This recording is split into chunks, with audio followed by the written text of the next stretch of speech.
optimize your Spotify. Feeding the machine. You have to be part of that journey. The riches are in the niches. They haven't even updated their bio.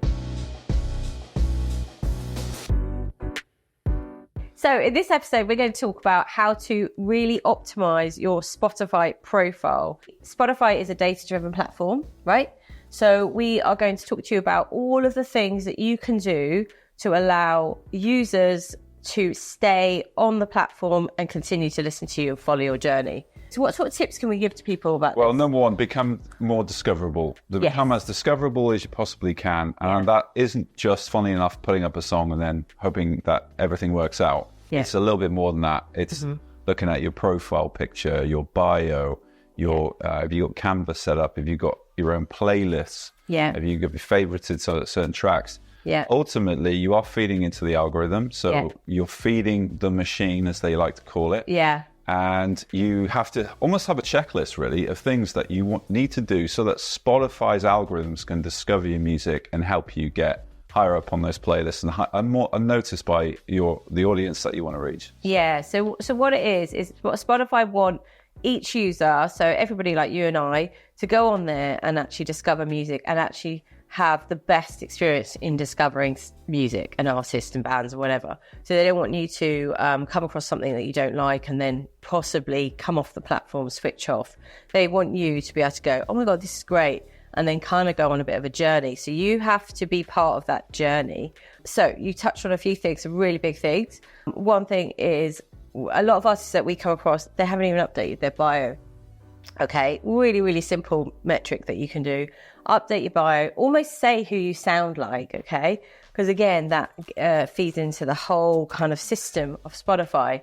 Even if you don't like those kind of, we sound like this or that, you're going to sound like somebody. There's someone that you're going to be influenced by. There's somebody that you probably going to listen to that you really admire that maybe got you writing. So it could be that, okay? So maybe make sure that you update your bio to sounds like. Make sure all your pictures, your artwork is optimal, okay? Yeah. Can you talk a bit more about that? You're quite good.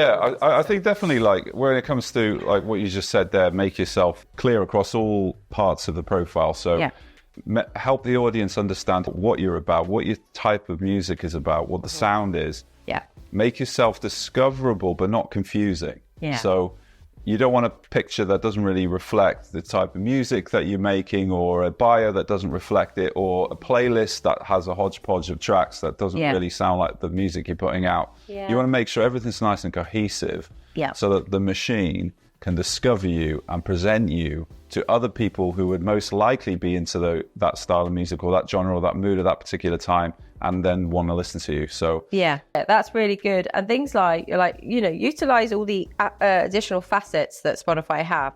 So at the moment they've got things like a merch store. Okay, now a lot of people are like, I can't afford my merch, but actually there are kind of buy to order kind of setups now. You don't have to go and buy 5,000 t-shirts anymore, do you? Or 6,000 vinyl get printed. You can actually work with a company where you can submit an order for 2 and they'll send the order of 2 to your fans. So have a merch store on Spotify. Mm-hmm. It's never has it been a better sort of time to actually have merch. Like, it doesn't just have to be t-shirts, it can be anything now, can't it? Notebooks, caps, hoodies, everything, mugs. I don't know, think of something more random. Definitely. So I think we're going beyond just putting out music anymore. I think we need to think beyond that, and obviously the amount of music that's getting uploaded to Spotify every day is just eye-watering. Like hundreds of thousands of tracks going up every week. Yeah. So how do you stand out from the noise? You've got to be well presented, even beyond just great music. So there's there's like a checklist you need to go through, really, to make sure that you're ready to be picked up by the algorithms and not to be disheartened by the results. Absolutely. And also, you talked about creating playlists as well. Great idea. Obviously, create your playlist, but within your playlist, maybe you update it weekly, like tour bus vibes or, inspirational music to help you write or whatever. Do that every week and then sandwich yourself amongst all of your influential artists or sounds like artists, because again, this is all helping with the algorithm, and update it regularly as well. What if I love that? They don't like dated kind of playlists, so make sure it's revised Yeah, exactly. Ultimately, Spotify wants to recommend music to its subscribers with and still engage them as best as possible without putting them off. You need to give them all the instructions to present the best possible music that they can to their audience so that they get more subscribers. So they're a business ultimately. So yeah, absolutely. Ultimately, they want the journey to be perfect. They don't want people to go, "Now this is naff." Their sounds like just rubbish. They're not matched. And another thing, actually, when it comes to sounds like artists or recommended artists to an artist that you're really into, all kind of feeds into the playlists that particular musician is featured in. So there's everything from user-generated playlists. There is the algo playlist. Do you want to talk about some of those and just making sure that you are in the most appropriate playlist? Because obviously there are so many rogue third company playlist agencies out there that might just stick you in the wrong playlist. Yeah, it might have 2-3 million followers, but if you're not of the same genre, that is going to really kind of bring you down. Again, it's playing to the algorithm. The algorithms want to find similar sounding tracks. Yeah. So if you're in a playlist that has not similar sounding tracks, it's going to actually damage your algorithms. Yeah. So you want to make sure that if you're in a particular niche or type of style of sound, that is a specific playlist for that type of sound, and that you're in that playlist and not in other niche playlists. Yeah. So it really is important to match your sound to the type of playlist to make sure that you get promoted and not demoted. Yeah. And how do you do that? Well, I've been reaching out to curators, obviously working with agencies like ourselves, really specialize in this kind of thing. It's very much about quality and not quantity, and being really selective about who you work with.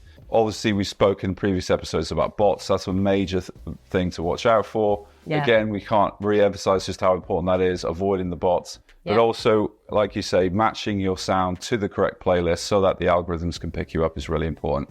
If you're in a really broad genre like pop, then the chances are you have to be extremely good, because you're going to be in playlists up against, the likes of The Weeknd, Post Malone, Taylor Swift, whatever it is, right? Yeah. So how are you going to stand out in those playlists? Yeah. So imagine yourself as an artist.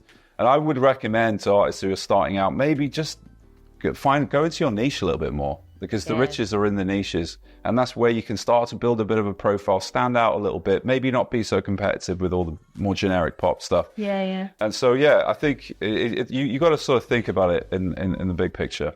Also, as well, another good thing to do is if you've got, say, you've got quite regular contact with, 50 of your fans off Spotify, you could actually say to them, look, could you create a Spotify playlist, a user-generated playlist with my track within your playlist? And that, again, and perhaps of a similar niche genre or big mainstream genre or whatever, that would help as well, wouldn't it? So if you're in like 100 different user-generated playlists, that again could really, really kind of do you massive favours, almost more so than being in New Music Friday, where actually most of the playlists listeners are actually kind of passive. And then what about offline? So taking it out of Spotify, so going to like TikTok, Instagram, how can you utilize Spotify on those platforms? Just as a kind of wrap up on that subject. So obviously TikTok has released their new feature, Add My Music to Playlists, which connects through to your Spotify, which is awesome. Yeah. I think it's still for a certain amount of followers though on TikTok before they can allow you to do that. But it's a beginning, it's something to bear in mind. Yeah. You can always promote your links in other ways through ads, user-generated content. Yeah. There's lots of different ways. I think keeping, your links going across all channels is important. So all the channels are supporting each other. Yeah, yeah. And also having a link tree as well. So in your bio or in your link section of your Instagram and all the other platforms that you use, have a link tree that actually includes your Spotify. So it's an easy click through straight to, so they've discovered you on TikTok or Instagram or wherever, YouTube, and then they can easily click straight through to your profile on Spotify. I think that's really, really important. So I think that hopefully summarizes how to really optimize your Spotify. There are so many things you can do. Obviously, another thing we forgot to add is gig dates, tour dates. You might just have a couple of gigs coming up. Put them on your Spotify. Don't forget. Yeah. You've got your merch, your bio. good pictures, being on great playlists. Create a checklist. Create a checklist, before you go out to release stage, your big day. Yeah. Checklist. Have you ticked off everything? And I think work with an agency or someone who knows how to do this if you don't know how to do it yourself. Definitely. There's plenty of information out there. Definitely. And don't be afraid to work with third-party playlist agencies like ourselves, but just make sure you've done your due diligence, make sure you've done your homework. If there's anything you're uncomfortable about, if you're an R&B artist on a rock playlist or indie playlist, you can speak up and get that track removed immediately. But there are so many decent agencies out there that will not do that for you and, are there to support you and enhance you. Hopefully you found that really interesting. Stay tuned. Please like, subscribe, comment. We want to know what you're thinking of these subjects that we're talking about. We want to make sure we're delivering the right kind of content for you. And we'll be back with another episode. Thank you. Thanks.